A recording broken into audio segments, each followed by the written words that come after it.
Differences between the Game of Thrones books. HBO's Game of Thrones naturally had to make some changes from the books when adapting them to a television show. That's the business. But it's still fun to spot them, and there are a lot to be spotted. Targaryens are depicted as famously having violet eyes and silver blonde hair. They got the hair decently right with Daenerys and Viserys, but the producers didn't go for the violet eyes. Targaryens have violet eyes and silver blonde hair due to their Valyrian roots, as these are the traits of the people of Valyria, according to A Game of Thrones. On the other hand, staring at violet eyes on TV could get distracting. To everyone's favorite sellsword Daario Naharis looks way different in the books than in the show. In the books Daario Naharis is much more flamboyant, taking after his Tyroshi roots.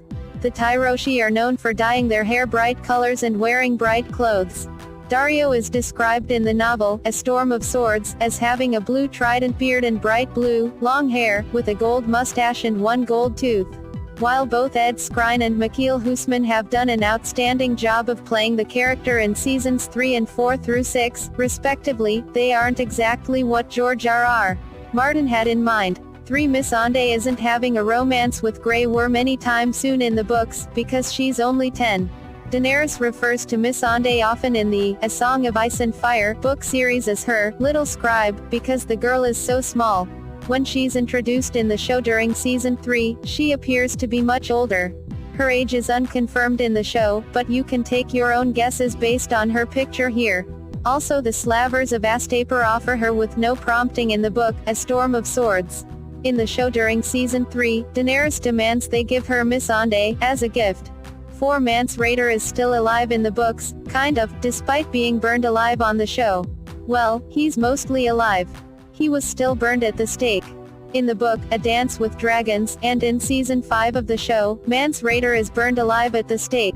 But, in the book, Melisandre does some Red Priestess magic to switch Mance Rayder and the Lord of Bones, aka Rattleshirt's, body. You remember the Lord of Bones, right? He wore bones, lots of them. Anyways, Stannis wanted to burn Mance Rayder, but Melisandre thought Mance Rayder would still be useful later on, so she wanted to keep his soul alive. She clearly didn't share the same thoughts about the Lord of Bones. It's really quite complicated, and you should read A Dance with Dragons to get a full description of it, but for right now, Mance equals alive, Rattleshirt equals dead. 5 Ser Jorah Mormont also looks quite different in the books compared to the show. He's described as Daenerys, Black Bear, multiple times in A Game of Thrones, in reference to his black, but balding, hair. His body is described as quite hairy as well. A little different than Ian Glenn, who plays him. Enjoy seeing us spotting these differences. Follow us and stay tuned for more. Tell us what do you think about the TV recreations in the comments below.